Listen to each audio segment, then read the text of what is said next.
Hello everyone, welcome back to the channel. आज हम पढ़ने वाले हैं परसेंटेज कंपोजिशन, जो मोल कंसेप्ट का एक बहुत इंपॉर्टेंट टॉपिक है।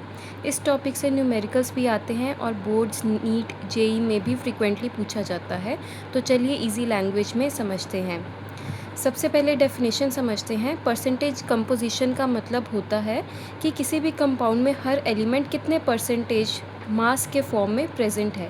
और इसे भी और सिंपल लैंग्वेज में अगर हम समझें तो अगर मेरे पास 100 ग्राम ऑफ कंपाउंड है तो उसमें कितने ग्राम कार्बन है, कितने ग्राम हाइड्रोजन है और कितने ग्राम ऑक्सीजन है, ये परसेंटेज कंपोजिशन बताता है। सो आपको रिमेंबर क्या रखना है कि percentage composition tell us how much of each element is present in 100 grams of a compound. Formula देख लेते हैं। Mass percent of element is equal to mass of element in compound divided by molar mass of compound multiply by 100। इसमें एक trick याद रखना है कि element का मास हमेशा ऊपर आएगा, कंपाउंड का मोलर मास नीचे आएगा और मल्टीप्लाई हमें करना है 100 के साथ। बस इसी फॉर्मूला से हमारे सारे क्वेश्चन सॉल्व हो जाएंगे।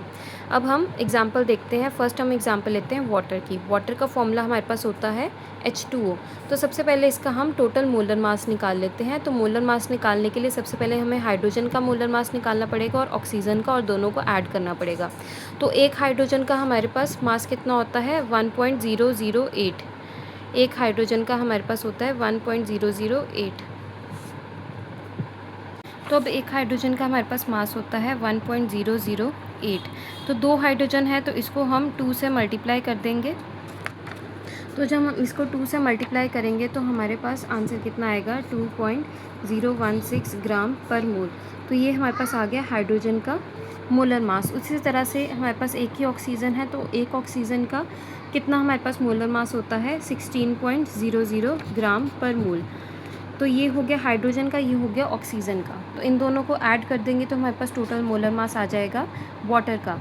तो इन दोनों को ऐड करके हमारे पास कितना आएगा 18.02 ग्राम्स। तो टोटल मोलर मास हमारे पास कंपाउंड का कितना आ गया है 18.02। कंपाउंड यहाँ पे क्या है वाटर। अब हमने सबसे पहले क्या निकालना है परसेंटेज कॉम्पोजिशन ऑफ हाइड्रोजन। तो यहाँ पे एलिमेंट कौन सा है हाइड्रोजन। हाइड्रोजन का हम मास कैलकुलेट कर चुके हुए हैं। तो वो कितना आया हमारे पास 2.016। बेसिकली इन दोनों को मल्टीप्लाई करके डिवाइड किससे करना है हमें molar mass of the compound. तो टोटल मोलर मास कितना है हमारे पास 18.02 और मल्टीप्लाई किससे करना है 100 से। आप यहाँ पे इसकी कैलकुलेशन देख सकते हो। तो कैलकुलेट करके हमारे पास कितना आ जाएगा 11.18%। उसी तरह से हम ऑक्सीजन का परसेंटेज निकाल लेंगे।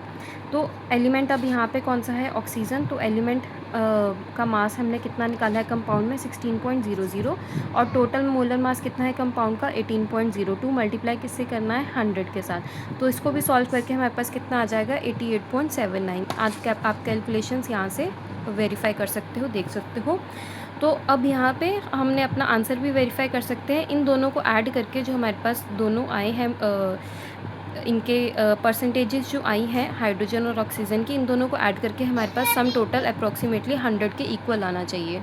अब ये हर कंपाउंड में इसी तरह से होगा। सभी का परसेंटेज जो सम होगा वो हमेशा 100% होता है। तो आप लास्ट में इस तरह से चेक कर सकते हो।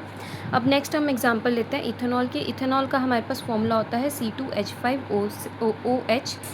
तो अब यहाँ पे भी हम सबसे पहले इथेनॉल का टोटल मोलर मास निकाल लेते हैं, जो कि बेसिकली हमारे पास कंपाउंड का मोलर मास आएगा। तो यहाँ पे सबसे पहले हम कार्बन का देखते हैं। तो एक कार्बन का जो मास होता है वो होता है 12.01। तो यहाँ पे टोटल कितने कार्बन्स हैं 2। तो यहाँ पे 2 कार्बन्स है तो इसको हम 2 से मल्टीप्लाई कर देंगे तो हमारे पास कितना आ जाएगा 24.02। उसी तरह से नेक्स्ट हम हाइड्रोजन का निकाल लेंगे। तो हाइड्रोजन यहाँ पे कितने हैं हमारे पास 5। तो एक हाइड्रोजन का हमारे पास होता है 1.008। तो इसको मल्टीप्लाई करके हम यहाँ पे सॉल्व कर लेंगे। और नेक्स्ट हमारे पास है ऑक्सीजन। तो टोटल ऑक्सीजन यहाँ पे कितने हैं, एक ही ऑक्सीजन है। तो यहाँ पे ऑक्सीजन का हमारे पास होता है 16.16 ग्राम्स। तो इसको भी हम ग्राम पर मोल में लिख लेंगे। तीनों को ऐड करके हमारे पास 46.068 ग्राम्स आंसर आ जाएगा। सो यहाँ पे हम इसको प्रॉपर देख लेते हैं किस तरह से सॉल्व करना है। तो जो हमारे पास इथेनॉल है एग्जांपल हमने लिया है, उसमें बेसिकली 3 हमारे पास एलिमेंट्स आ रहे हैं, कार्बन, हाइड्रोजन और ऑक्सीजन। तो कार्बन का हमारे पास कितना आया मास कार्बन हमारे पास टोटल यहाँ पे कितने थे, 2 कार्बन थे, तो 2 कार्बन का हमारे पास 24.02 ग्राम्स आ जाएगा। हाइड्रोजन हमारे पास टोटल कितने थे, 5, तो एक का होता है 1.008, तो 5 का कितना हो जाएगा 6.048। और ऑक्सीजन हमारे पास एक ही है, तो उसका कितना हमारे पास मास होता है 16.00 ग्राम। तो अब हम फॉर्मूला लगा देंगे, मास of element divided by total molar mass, जो इन तीनों को ऐड करके आया, और मल्टीप्लाई किससे कर देना, 100 से। इसको सॉल्व करके हमारे पास कार्बन की परसेंटेज कॉम्पोजिशन कितनी आ गई, 52.14%। उसी तरह से हम बाकी सबकी भी निकाल लेंगे। Mass of the element, hydrogen का मास 6.048, और टोटल हमारे पास कंपाउंड का मास वो कितना है 46.068 मल्टीप्लाई बाय 100, और इसको सॉल्व करके हमारे पास आ जाएगा 13.13%। उसी तरह से हम ऑक्सीजन का भी निकाल लेंगे और यह आ जाएगा हमारे पास 34.73%। अब इन तीनों को भी जब हम ऐड करेंगे तो हमारे पास अप्रॉक्सीमेटली कॉम्पोजिशन, टोटल कॉम्पोजिशन कितनी आएगी, 100% के इक्वल। सो इस तरह से हम वेरीफाई कर सकते हैं।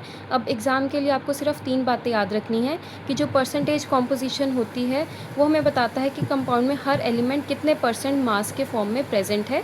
इसका फॉर्मूला हमें याद रखना है, मास of element divided by molar mass of the compound multiply by 100। और जो सभी एलिमेंट्स होते हैं उनका जो परसेंटेज का सम होता है वो हमेशा 100% होता है। और परसेंटेज कॉम्पोजिशन वाले जो न्यूमेरिकल्स में सबसे पहला जो स्टेप होता है उसमें हमें सबसे पहले कंपाउंड का मोलर मास निकालना होता है। ये जो नीचे हमने लिखा है इसका टोटल हमें निकालना होता है। सबसे पहला फर्स्ट स्टेप हमारा यही होता है। सो अगर आपको ये वीडियो हेल्पफुल लगी हो तो लाइक ज़रूर करिए, अपने फ्रेंड्स के साथ शेयर करिए, और अगर चैनल को सब्सक्राइब नहीं किया है तो इसको सब्सक्राइब कर लीजिए। नेक्स्ट वीडियो में हम एम्पेरिकल फार्मूला और मॉलिक्यूलर फार्मूला को इजी ट्रिक्स के साथ पढ़ेंगे। Thanks for watching, see you in the next video.